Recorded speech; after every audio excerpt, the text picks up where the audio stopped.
नमस्कार दोस्तों, मैं आपका एस्ट्रोलॉजर और गाइड विजय गोयल बोल रहा हूँ।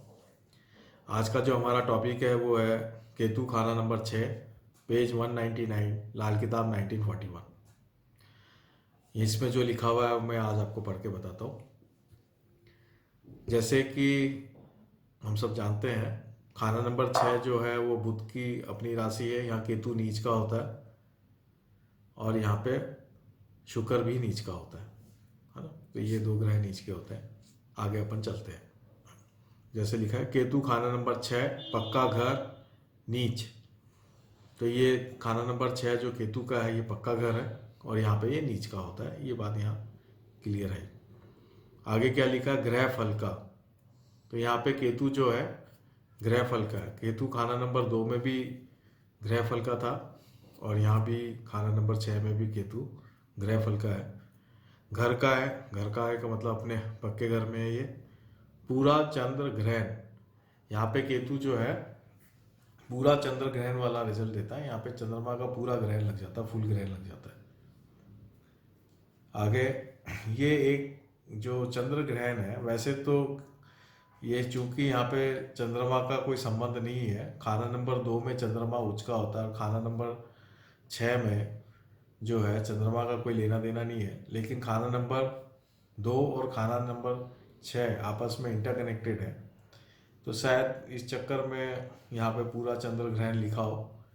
लेकिन इसके और भी कोई दूसरे, ये कोई ठोस कारण तो मुझे लगता नहीं है, लेकिन और भी कोई कारण होंगे। हम ये मान के चल रहे हैं कि यहाँ केतु जब खाना नंबर 6 में आ जाता है तो चंद्रमा जो भी जहाँ भी बैठा हुआ है वो उसका रिजल्ट ग्रहण वाला होता है, यानी कि उसका नेगेटिव रिजल्ट रहता है। खरगोश जो आशय लिखी हुई है वो खरगोश है और चीड़ा है। चीड़ा का मतलब चिड़िया का नर।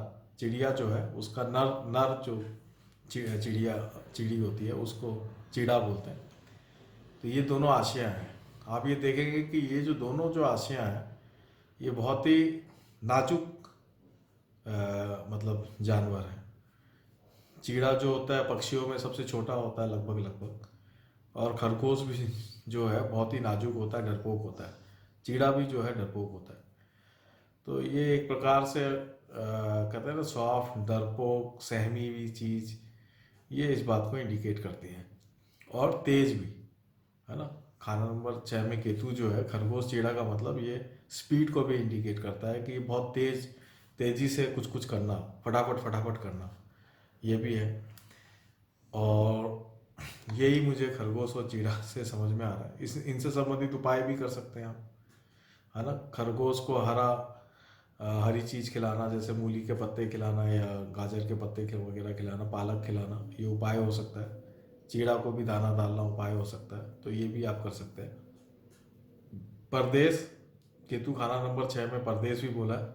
तो वैसे भी केतु जब खाना नंबर 6 में होता है, राहु खाना नंबर 12 में चला जाता है, तो परदेश में ही व्यक्ति सफलता पाता है। तो ये इस बात को बहुत क्लियरली यहाँ पे इंडिकेट किया है कि खाना नंबर 6 में अगर केतु हो तो परदेश में सफलता हो सकती है। यहाँ पे तो केवल आशय लिखी है परदेश, हम ये एजम्पशन कर रहे हैं कि वहाँ पे उसको सफलता मिलती है। पूजा स्थान, पूजा स्थान, यहाँ जो पूजा स्थान लिखा हुआ है वो मेरे हिसाब से मंदिर या धर्मशाला नहीं है। यहाँ पूजा स्थान का मतलब जो आपके घर के अंदर जो पूजा स्थान होता है उससे रिलेटेड ये पूजा स्थान है, उससे संबंधित आशय है ये केतु। तो केतु खाना नंबर 6 में घर का पूजा स्थान को इंडिकेट कर रहा है। तो हमें पूजा स्थान साफ सुथरा या बढ़िया रखना चाहिए, वहाँ कुछ ना कुछ गड़बड़ नहीं हो। तो वो एक केतु की अच्छे होने की निशानी हम मान सकते हैं। अब आगे हम पोइटिक में चलते हैं, क्या लिखा हुआ है। केतु 6वें नीच है, दुश्मन जेर ही हो, जेर ही हो, माता मामू हो मंदे पर खुद ना मंदा हो।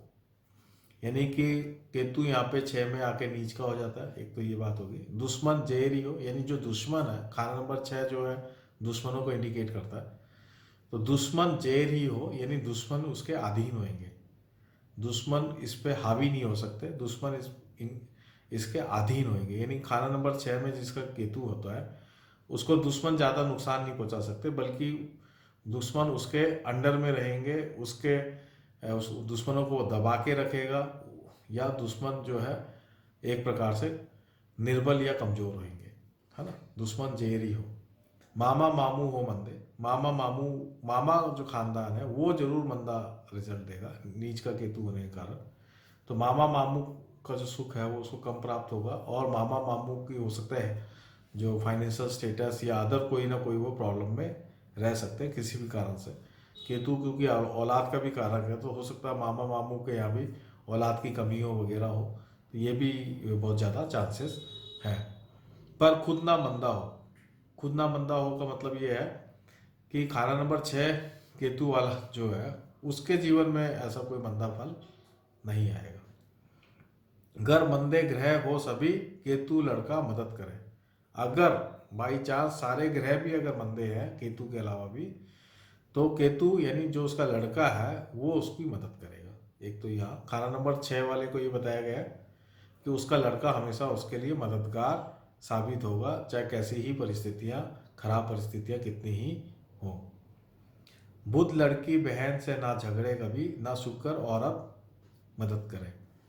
बुध लड़की बहन से, ऐसा जातक अपनी बहन से या अपनी लड़की से या अपनी और बुध की आशियाँ होती हैं, बुआ वगैरह, उनसे ये कभी झगड़ा नहीं करे। मेन रूप से तो बहन और लड़की लिखा हुआ है, तो उनसे ये झगड़ा नहीं करता है।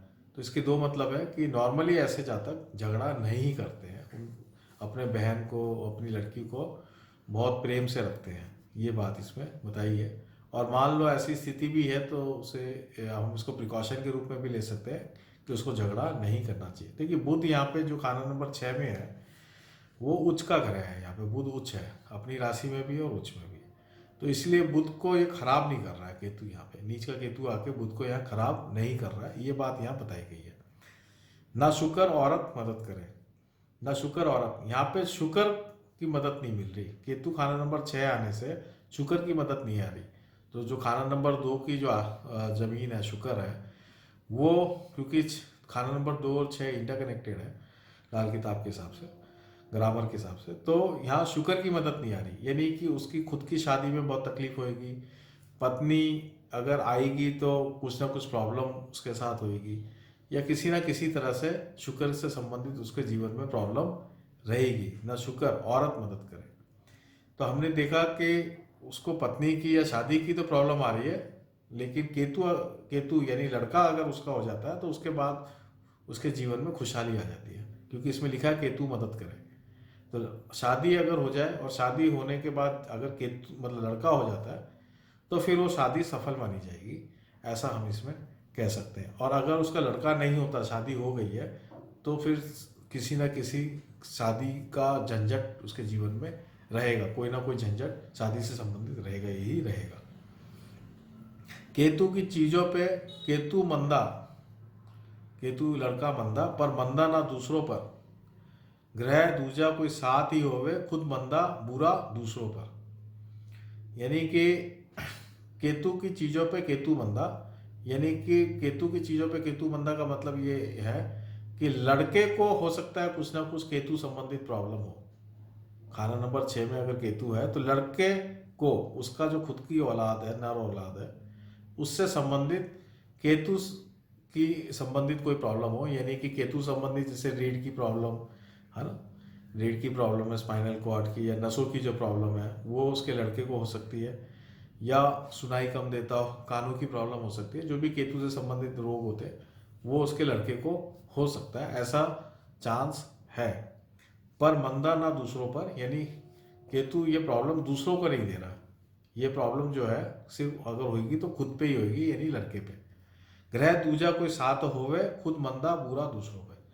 अगर केतु के साथ दूसरा कोई ग्रह बैठा हुआ है फिर दोनों का रिजल्ट मंदा आएगा, ये बात यहाँ पे बताई गई है। फिर वो जो ग्रह है उसको भी केतु का मंदा रिजल्ट मिलेगा और खुद केतु को भी मंदा रिजल्ट मिलेगा। ग्रह दूजा कोई साथ ही होवे, खुद मंदा बुरा दूसरों पर, यानी खुद भी मंदा है और दूसरों पे भी बुरा है, तो यानी दोनों को खराब रिजल्ट मिलेगा, ये बात यहाँ पे बताई गई है।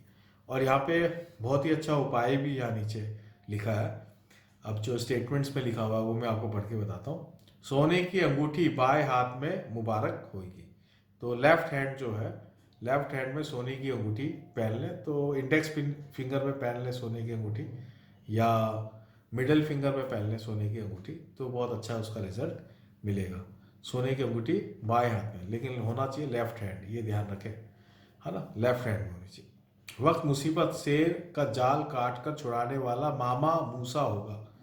तो खाना नंबर 6 केतु वाला जो जातक होता है, ये, या हम ये कहें कि जो ये केतु होता है, वो जब भी जातक के ऊपर किसी भी तरह की मुसीबत पड़ती है, जिस ढंग से शेर को शिकारी, जब कहानी के अनुसार शेर को जब शिकार जो है, शिकारी उस पर जाल फेंक देता है, उस वक्त जो है चूहा उसको काट के, उस जाल को काट के शेर की मदद करता है।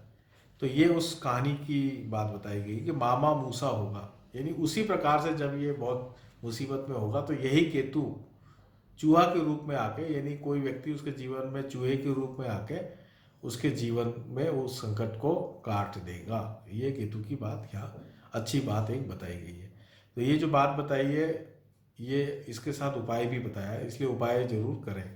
अगर बृहस्पति उत्तम हो तो नर औलाद व धन दौलत की आमद पर आमद होवे। यानी बृहस्पति अगर हम सही कर लेते हैं तो हमें आमद की कोई कमी नहीं रहेगी, धन दौलत की कोई कमी नहीं रहेगी। और ये जो उपाय है वो बृहस्पति को ही अच्छा करने वाला उपाय है, वरना काट खाने वाला कुत्ता होगा। अगर बृहस्पति खराब है तो फिर जीवन में बहुत ही मुसीबत होगी और दरिद्रता होगी। इस घर में ये शुक्र की भी मदद नहीं करता और ना ही मामू खानदान पर मेहमान होगा। तो ये ऊपर भी बताई दिया है कि केतु जो है उसमें शुक्र की उसको कोई मदद ना तो मिलती है ना ये करता है, और मामू खानदान की भी दूरी बनी रहती है। मगर बुध बहन से कोई झगड़ा नहीं करता। तो बुध बहन से झगड़ा नहीं करता, यानी बहन को लेके कोई आफत नहीं है, ना उसके जीवन में कोई खतरा है किसी प्रकार का, और ना उसके साथ इसके कोई संबंध खराब है। तो ये खाना नंबर 6 केतु के पूरी जो पेज 199 में है, ये मैंने आपको आज पूरा समझा दिया है इसमें क्या है। तो इसमें एक उपाय बता ही दिया है कि सोने की अंगूठी लेफ्ट हैंड में पहने, ये बहुत अच्छा उपाय है। और बृहस्पति को किसी भी तरीके से अच्छा कर ले। अगर बृहस्पति अच्छा है तब तो बहुत मौज ही मौज है जीवन में, बृहस्पति अच्छा नहीं है तो और उपाय कर करके अच्छा कर ले। जिसमें एक उपाय तो ये है ही, सोने की अंगूठी वाला भी जो है बृहस्पति का, बृहस्पति ही सोना है, तो उसका एक उपाय तो है, और भी दूसरे उपाय करके भी आप कर सकते हैं। ये जो लाल किताब 1941 पे जो मैं कमेंट्री दे रहा हूँ, उम्मीद है कि आप सबको ये बहुत ही पसंद आ रहे होंगे। ये एक ओरिजिनल ऑथेंटिक कमेंट्रीज हैं, और जो भी लाल किताब सीखना चाहता है उनके लिए बेसिक्स हैं, उनको ये समझ में आएगा कि कैसे ओरिजिनल लाल किताब को हम इंटरप्रिटेट कर सकें।